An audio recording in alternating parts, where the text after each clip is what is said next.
দলে, তোমার দলে, তোমার দলে, তোমার দলে। কিছুদিন আগে আমলিক ছিল, কাজে ঠুস পেত, তোমার দলে, তোমার দলে, তোমার দলে। এরা হলো ছাগলের 3 নম্বর বাচ্চা। কয় নম্বর বাচ্চা? ছাগলের সাধারণত বাচ্চা হয় কয়টা? 2টা। ঘটনাক্রমে যদি 3টা বাচ্চা হয়, তাহলে মা যখন মাঠের থেকে ঘাস খেয়ে বাড়ি আসে তখন 2 বাচ্চা আগে যেয়ে 2 বার ধরে দুধ খাওয়া শুরু করে। আর তৃতীয়টা দিয়ে বাদ পায় না, শুধু ঢুস মারে, এখানে ঢুস, ওখানে ঢুস, এখানে ঢুস, ওখানে ঢুস। শেষ পর্যন্ত দুধ খাওয়া শেষ হয়ে যাবো, তখন মুখটুক কাছুমাছু করে কয় কোনোটাই পালাম না। আমাদের দেশে কিছু ছাগলের 3 নম্বর বাচ্চা আছে। আওয়ামী লীগ যখন ছিল তখন তাদের কাছে যে ঢুস মেরেছে, এখন বিএনপি ক্ষমতায় যাবার দ্বার প্রান্তে, এখন এসে বলছে আমরা তোমাদের দলে, তোমাদের দলে, তোমাদের দলে। এরা ছাগলের 3 নম্বর বাচ্চা। জামাত এবং বিএনপি কে এদের সম্পর্কে সতর্ক থাকা লাগবে। এরাই দলের ভিতরে এসে দুর্নাম করবে, আর দোষ দেবে বিএনপির ঘাড়ে। এরাই চাঁদা তুলবে, আর দোষ দেবে জামাত ইসলামের ঘাড়ে। সুতরাং তারেক রহমান যথার্থই বলেছে, কোন চাঁদাবাজিকে দলে ঠাঁই দেওয়া হবে না।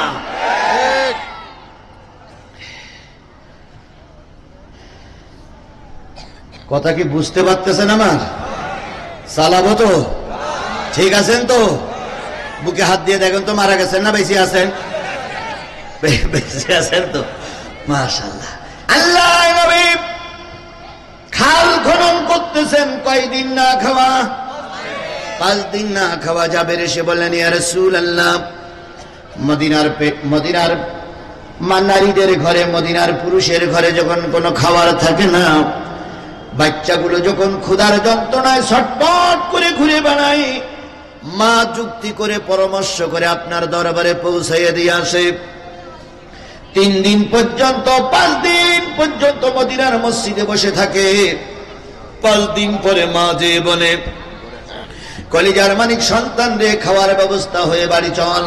তখন ছেলেটা মার গালে চুমা দিয়ে বলে, আম্মু বাড়ি যাও। রহমতের নবীর দরবারে বসে নবীর চোখের দিকে, মুখের দিকে তাকাই থাকলে পেটে ক্ষুধা থাকে না। সেই নবী কয়দিন না খাওয়া। জাবের বলেন, ইয়া রাসূলুল্লাহ, আমাকে একটু ছুটি দেন। কেন? আমি একটু বাড়ি যাব স্ত্রীর সঙ্গে পরামর্শ করার জন্য। নবীজি বললেন, জাবের, কাফিরেরা কিন্তু নিকটে চলে এসেছে, বেশিক্ষণ দেরি করবে না। জাবের চলে গেলেন, স্ত্রীকে ডেকে বলেন, ও আমার সহধর্মিনী সাথী, রসুলের চেহারার দিকে তাকাই দেখেছি রহমতের নবীর মুখটা ছোট হয়ে গেছে। একবার শাবল মারলে আর শাবল উঠাতে পারে না, একবার কোদাল দিয়ে কোপ মারলে আর একটা কোদালের কোপ মারতে পারে না। নবী না খাওয়া, নবীর 5 দিন ঘরে কোনো খাবার নাই। আমরা নবীর সাহাবী, ঘরে যদি একটু গোশত আর একটু রুটি থাকতো, নবীকে আজকের দুপুর বেলা একটু মেহমানদারি করতাম, কারণ নবীর চেহারার দিকে তাকাইলে আমার ভালো লাগে না।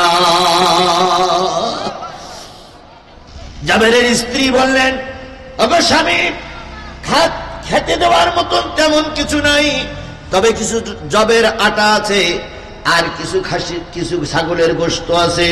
এই জবের আটাগুলো দিয়ে যদি রুটি বানানো যায়, আর খাসির গোশত, ছাগলের গোশত যদি ভুনা করা যায়, নবী মনে হয় তৃপ্তি সহকারে খেতে পারবে। জাবের বললেন, ও আমার স্ত্রী, নবীজির ডাইনে আছে আবু বকর, বামে আছে আবু বকর, দেখলাম তাদেরও মুখ দুটা শুকিয়ে গেছে। জাবের স্বামীর গলা জড়াই ধরে চুমা দিয়ে বললেন, স্বামী গো, 3 জনকে দাওয়াত করে এসো, তারা যেন 3 জন আজকে আমার বাড়িতে দুপুর বেলা মেহমান হয়ে যায়। বলুন তো, আলেম ওলামা বাড়ি আসা রহমত না গজব? কথা বলেন, রহমত না গজব? আলেমরা যদি জাতির রহমত হয়, তৎকালীন প্রাক্তন সরকারদের কাছে সবচেয়ে বেশি চক্ষুশীল ছিল আলেমেরা। হয়তো জামাত ইসলামের সঙ্গে তাদের বোন বানা হয়নি বলে জামাতের নেতাদের ফাঁসি দিল, তাই হেফাজতের নেতাদের মারল কেন? হেফাজতের নেতাদের নাই সহ্য করতে পারেনি, কওমি আওলাদের মারল কেন? কওমি আওলাদের নাই সহ্য করতে পারেনি, তাবলীগকে ভেঙে 2 ভাগ করলো কেন? তাবলীগকে ভেঙে 2 ভাগ করার মূল ষড়যন্ত্রকারী হলো ভারত। আর সেই ষড়যন্ত্রের বহিঃপ্রকাশ আমাদের দেশের এই ফিরাউনের বাচ্চা শেখ হাসিনা। বাংলাদেশ স্বাধীনের পর থেকে আমরা তাবলিগের ভিতরে কোনো মতনৈক্য দেখিনি। এই ভারত আর এই শেখ হাসিনা ষড়যন্ত্র করে বাংলাদেশের তাবলিগ জামাতের ভিতরে কয় গ্রুপ করে দিয়েছে? 2 গ্রুপ করে দিয়েছে। এখন এই 2 গ্রুপ মারামারি করতেছে। আমেরিকা দেখতেছে হুজুরাই মারামারি করতেছে, তাবলিগ জামাত আমেরিকা বোঝে না। আমেরিকাতে তো হুজুরাই মারামারি করা মানে ওই দেশটা অশান্তির দেশ। আর এই অশান্তির মূলে হচ্ছে শেখ হাসিনা, শেখ হাসিনা, শেখ হাসিনা। ওদের দলের কিছু নেতা কর্মী এর ভিতরেও আছে। দেখেন মুখটুক কালো করে হনুমানের মতন হুক, মনে হচ্ছে যেন 14 গোষ্ঠীর কবর দিয়াইছে। ও দেশটার অশান্তিকে জ্বালিয়ে সরকার করে আমার দেশটারে সর্বনাশের দ্বার প্রান্তে রেখে দিয়ে শয়তানের বাচ্চা শয়তান পালাইছে। আর এখন তারির দায় নিয়ে আমাদের গোটা দেশের 18 কোটি মানুষ কষ্ট পাচ্ছে। কথা বলেন, কথা বলেন, কথা বলেন, কথা বলেন। আর ওর দোষর ভারত এখনো কিন্তু নীরব হয়ে যায়নি। ভারত এখনো চক্রান্ত করেই যাচ্ছে, করেই যাচ্ছে, করেই যাচ্ছে। গতকালকের একটা রিপোর্ট বেরিয়েছে, আল্লামা সাঈদীর মূলে মারার মূলেই ছিল ভারতের র। যখন ওরা গোয়েন্দা বিভাগের লোক দিয়ে দেখলো যে এই সরকার ক্ষমতায় আসতে পারবে না, যদিও আসতে পারে টিকে থাকতে পারবে না। আর বাংলাদেশের সবচেয়ে জনপ্রিয় একজন স্কলার, ইসলামী স্কলার, তিনি হচ্ছেন আল্লামা দেলোয়ার হোসেন সাঈদী। এই জন্য ভারতের রয়ের পরিকল্পনায়, ভারতের পরিকল্পনায় এই সরকারকে চিঠি লিখে বলল দেলোয়ার হোসেন সাঈদীকে সরাই দেন, দেলোয়ার হোসেন সাঈদীকে সরাই দেন। 3 দিন আগেই ভারত সফর করে আসলো ওই যে আমাদের তথ্যমন্ত্রী ছিল কিনা, হাসানুল হক, ইনুনা হাসান মাহমুদ, আর একজন ছিল তৎকালীন কৃষিমন্ত্রী আব্দুর রাজ্জাক। এই 2 জনের নেতৃত্বে ভারত থেকে সফর করে এসে ভারত যে প্রেসক্রিপশন দিল, সেই প্রেসক্রিপশনের অনুসারে 3 থেকে 6 দিনের মাথায় আল্লামা সাঈদীকে জেলখানার থেকে বাইর করলো। বলা হলো তার কি হয়েছে, হার্ট স্ট্রোক করেছে। আল্লামা সাঈদীর কাছে দিয়ে যখন বলা হলো হুজুর আপনার হার্ট স্ট্রোক হয়েছে, হুজুর তখন বলতেছে আমি অসুস্থ, আমি বুঝলাম না, তোমরা বুঝলে কি করে। এরপরে বাধ্যতামূলক জোর করে তাকে হাসপাতালে নিয়ে আসা হলো। হাসপাতালে রাতের অন্ধকারে নাভিতে ইনজেকশন করে তাকে মৃত্যুর কোলে ঢেলে দেওয়া হয়েছে। আল্লাহর কসম, গোটা বাংলাদেশ নয়, গোটা বিশ্বের মুসলমানেরা জানে আল্লামা সাঈদী হার্ট স্ট্রোকে মারা যায়নি। আল্লামা সাঈদীকে পরিকল্পিতভাবে মেরে দেওয়া হয়েছে। আর আল্লামা সাঈদীর যারা মেরে দেওয়ার জন্য দায়ী, প্রতিটা আসামির বিচার বাংলার জনগণ করবে। কাউকে ছেড়ে দেওয়া হবে না, হবে না, হবে না।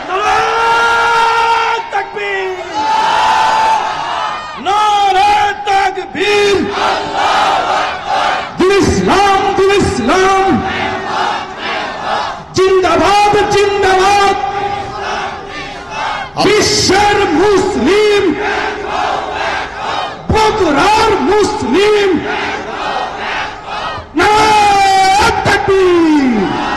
আমার ভাইরা, আল্লাহর নবী সাল্লাল্লাহু আলাইহি সাল্লাম কয়দিন না খেয়ে আছেন। হযরত জাবের রাদিয়াল্লাহু তাআলা আনহু স্ত্রীর সম্মতিক্রমে দাওয়াত করার অনুমতি পাইলেন 3 জনের। কয়জনের? যার রুটি আর গোশত আছে 3 জন খাইলে ফুল পেট খেতে পারবে।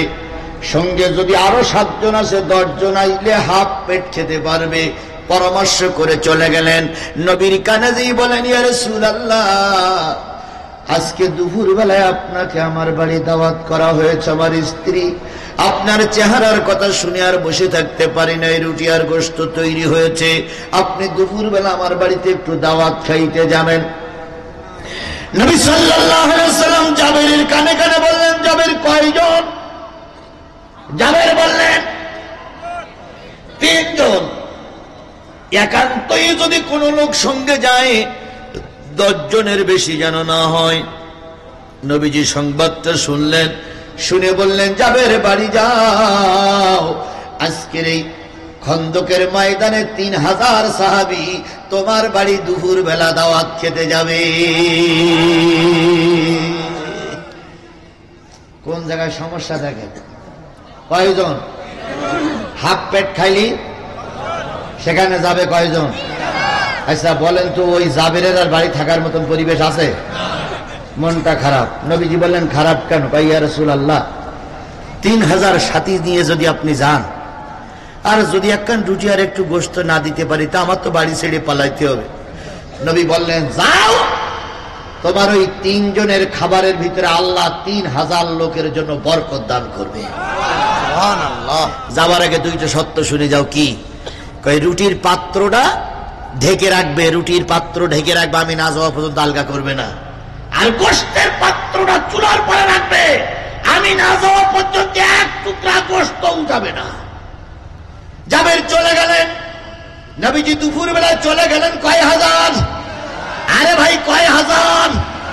3000 লোক নিয়ে চলে আসলেন। এসে যখন নবীর সঙ্গে আসলেন, এসে বললেন গোশতের পাতিল আর রুটির পাত্র দেখাও। রুটির পাত্র থেকে 2 কানা করে রুটি নেওয়া হলো, আর 2 টুকরা করে গোশত নিয়ে হযরত ওমর আবু বকরকে বলেন খেদমত করতে থাকো। খেদমত করতে করতে করতে করতে করতে করতে 3000 মানুষের কাছে 2 খানা করে রুটি আর 2 পিস করে গোশত চলে গেল। তখনও গোশতের পাতিলে গোশত আছে, রুটির পাত্রের রুটি শেষ হয়ে যায়নি।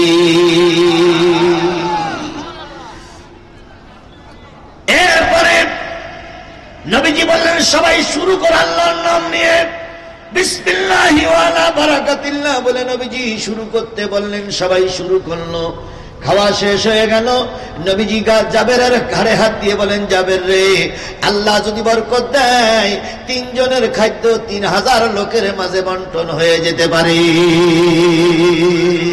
আমার ভাইয়েরা কথা আমি এই জন্য বললাম, যে নবী 3 জনের খাদ্য 3000 লোকরে খাওয়াইছে, সেই নবী লোহার গায়ে হাত দিলে সোনাও হতো কি হতো না? সেই নবী পাহাড়ের গায়ে হাত দিলে পাহাড় সোনা হয়ে যেতে পারত কি পারত না? কিন্তু সেই নবী দিন প্রচার করার জন্য 3.5 বছর জেল খেটেছে, উহুদের ময়দানে মার খেয়েছে, তায়েফের ময়দানে রক্ত দিয়েছে। সুতরাং আপনাকে আমাকে নবীর উত্তরসূরি হয়ে থাকলে কিছু পরীক্ষা আসতেই পারে। হাজারো পরীক্ষার পরে যে নবী ময়দান ছেড়ে চলে যান নাই, সেই নবী আপনার আমার নবী। কথা বলেন ঠিক না ঠিক? সেই নবীর নাম শোনার পরে দুরূদ শরীফ পড়ার দরকার আছে না নাই? তাহলে আমরা সকলে বলছি সাল্লাল্লাহু আলাইহি ওয়াসাল্লাম। বন্ধুগণ, অনেক কষ্ট করে অনেক লোক এসে একত্রিত হয়েছে কি শোনার জন্য? আরেকটু জোরে বলেন, কি শোনার জন্য? আমার ভাই দলের একজন লিডার, তিনি দলের কথা বলেছেন। আর একজন ভাই জামাতের লিডার, তিনি জামাতের কথা বলতে পারেন। কিন্তু আমি তো কোন দলের প্রতীক চিহ্ন নিয়ে এখানে আসিনি। আমাকে ডেকে আনা হয়েছে কি বলার জন্য? সবাই মিলে বলুন, কি বলার জন্য আমাকে ডেকে আনা হয়েছে? আমি আল্লাহর কোরআন থেকে কথা বলবো, কার গায়ে গেল আর কার পক্ষে লাগলো আর কার বিপক্ষে গেল, ওতে জিহাদির কিছুই আসে যায় না। নারায়ে তাকবীর, নারায়ে তাকবীর, লিল্লাহি তাকবীর, লিল্লাহি তাকবীর। আল্লাহু আকবার। মুকুল ভাইকে ধন্যবাদ। একজন স্বেচ্ছাসেবক দলের জেলা সভাপতি হয়ে তিনি তাকবীর দিচ্ছে। আল্লাহু আকবার, আল্লাহু আকবার। তাহলে আমি কিসের থেকে কথা বলবো? আল্লাহ বলতেছেন ওয়াইজা কুরিয়াল কোরআন ফাসতামিউ লাহু ওয়া আনসিতু লাআল্লাকুম তুরহামুন। যখন তোমাদের সামনে কোরআন পড়া হবে, এই কোরআনের আলোচনাগুলো তোমরা চুপচাপ বসে বসে শোনো। কার নির্দেশ? কি করে শুনতে হবে? শুধু চুপচাপ না, বসে বসে। শুধু চুপচাপ না, কি করে শুনতে হবে? এখন আল্লাহর নির্দেশ পালন করা সুন্নত, হযরত মুস্তাহাব না নফল? এই কথা বলেন, দাঁড়ানো লোকগুলো কথা বলবেন। আল্লাহর নির্দেশ পালন করা সুন্নত, মুস্তাহাব, ওয়াজিব না নফল? এই দাঁড়ানো লোকগুলো বলেন, আল্লাহর নির্দেশ পালন করা সুন্নত, ওয়াজিব, মুস্তাহাব না নফল? আল্লাহ বলেন কোরআনের আলোচনা হলে বসে বসে শোনো। তাহলে তারা কোরআন শুনতে এসে দাঁড়াই রয়ে পেয়েছেন, নিশ্চয়ই আল্লাহর ফরজিয়াতের আপনারা বিপক্ষে। যদি সুন্নতের সওয়াব নিতে চান বসেই শোনা লাগবে।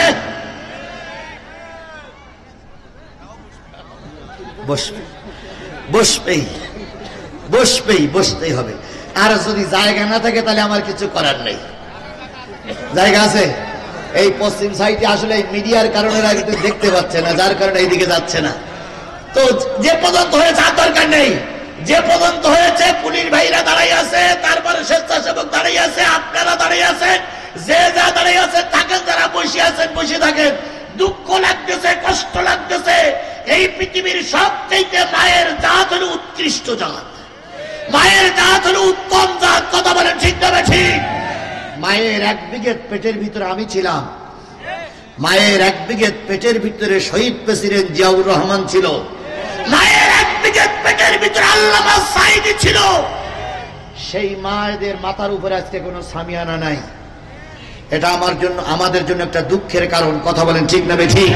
এই জন্য মায়েরা আপনারা আমাদেরকে আল্লাহর হস্তে ক্ষমা করবেন। আপনাদের দিকে তাকাই আমি কথা নিয়ে একটু সংক্ষেপ করে দেবো, তবু যেন আপনারা দয়া করে আমাদের পরে বদদোয়া দিয়েন না। তাহলে চুপচাপ বসে কোরআন শরীফ শুনতে হবে, নির্দেশ কার? লাআল্লাকুম তুরহামুন। যদি চুপচাপ বসে কোরআন শরীফ শুনতে পারো, আল্লাহর রহমত দিয়ে তোমাদের পরিপূর্ণ করে দেওয়া হবে। আমি সেই সূরা, সেই কোরআন শরীফের সূরা হামিম আস-সিজদার 3টা আয়াত তেলাওয়াত করেছি। তেলাওয়াতকৃত 3টা আয়াতের পরে ভিত্তি করে কথা হবে ইনশাআল্লাহ। যতক্ষণ আলোচনা হবে ততক্ষণ আপনারা আমাকে রেখে চলে যাবেন। কারা কারা হাত তোলেন তো, যে হুজুর আপনি আলোচনা করেন, আমি বাড়ির দিকটা একটু ঘুরে আসি। কেউ যাবেন না? তাহলে এবার শপথ দিতে হবে, যতক্ষণ মোনাজাত না হয় ততক্ষণ ময়দান ছেড়ে যাওয়া যাবে না। কারা কারা রাজি আছেন? 2 হাত উঁচু করে আল্লাহরে দেখান, জোরে তাকবীর দিবেন। নারায়ে তাকবীর। আল্লাহ এই হাতগুলোরে কবুল করুক। হাত নামান। যদি বসার জায়গা না থেকে আর বসতে হবে না, কারণ এ তো রাবার না যে টানলি লম্বা হবে। জায়গা যা আছে ওই পর্যন্ত থাক, দাঁড়ানো লোকগুলো দাঁড়াই থাক, বসা লোকগুলো বসি থাক, শোয়া লোকগুলো শোয়া থাক, আর মা বোনেরা মা বোনদের জায়গায় থাক। আমি আমার মূল আলোচনায় যাই। তার আগে ছোট্ট একটা দাবি, আজকের মাহফিল দিয়েছে যুব সমাজ। কারা? এই কথা বলেন তো কারা? যুব সমাজের আমাদের সমাজে দরকার আছে না নাই? বুড়োদের কোনো মুরত নেই, বুড়োরা শুধু ময়দান নষ্ট করতে পারে। তার জ্বলন্ত প্রমাণ দেখেন, বিএনপির যারা মূল কমিটি তারা সব বুড়ো, জামাতের যারা মূল কমিটি তারাও সব বুড়ো। এই জামাত আর বিএনপি 2 দল মিলে 15টা বছর ময়দানে আন্দোলন করেছে। 15 বছরে মাইর খেয়েছে, লাশ পড়িয়েছে, মামলা খেয়েছে, ময়দান থেকে জুতো ফেলাই রেখে পালাই চলে আসছে। ময়দান পরিষ্কার করতে ফেরাউনের বাচ্চার কাছে মোকাবেলা করে পারিনি। শেষ পর্যন্ত অনেক বিএনপি জামাতের নেতা আমাদের বলতেন, হুজুর দোয়া করেন এই ফেরাউনের বাচ্চা যেন মারা যায়। মারা না গেলে এর কাছে আর বেরিয়ে ওঠা যাচ্ছে না। ঠিক আমরা যখন বিএনপি জামাতের নেতৃবৃন্দ যখন হাল খানিকটা ছেড়ে দিল, যখন মনে করতেছিল আবার 30 সাল না আসা পর্যন্ত আর কিছু করা যাবে না, সেই সময় আল্লাহ পাক তোমাদের মতন ছোট্ট বাচ্চাদেরকে, একদল যুবকদেরকে রাস্তায় নামিয়ে দিল। কথা বলে ঠিক না কি? যুবকরা ময়দানে নেমেছে। প্রথম দিন লাশ পড়েছে যুবকেরা ময়দান ছেড়ে, দ্বিতীয় দিন লাশ পড়েছে ময়দান ছেড়ে। শেষ পর্যন্ত আবু সাঈদ জীবন দিয়ে প্রমাণিত করে গেল যে যুবকরাই সমাজ পরিবর্তন করতে পারে। কথা বলেন, কথা বলেন, কথা বলেন। আজকের এই উপশহরের যুবকরা যদি নামাজি হয়, উপশহরের যুবকরা যদি গান বাজনা বাদ দিয়ে কোরআনের মাহফিলের পক্ষে চালু থাকে, এই সমাজ উপকার হবে না ক্ষতি হবে? এখন এই যুবকেরা সমাজটা উপকার করার জন্য তাদের সাধ্য অনুযায়ী চেষ্টা করে যাচ্ছে। আমরা কি তাদের বিরোধিতা করব না তাদের পক্ষে একটু সহযোগিতা করব? কারা কারা বিরোধিতা করবেন হাত তোলেন তো, যে হুজুরের গায়ে মাহফিলের দরকার নিয়ে হাত তারা কাঁদতেন। এই পক্ষে কেউ আছেন? তাহলে কোরআনের মাহফিল চালু থাকে, এটা কি সবাই চান? কারা কারা চান একটু হাত তোলেন, যে প্রতি বছর কোরআনের মাহফিল এখানে চালাতে হবে। 22 বছর হচ্ছে, আর মৃত্যুর আগ পর্যন্ত যেন চালু থাকে। মাশাআল্লাহ, হাত নামান। আল্লাহ আপনাদের হাতের পরে কবুল করুক, আল্লাহ আপনাদের রহমত করুক। এবার আসুন, ভাই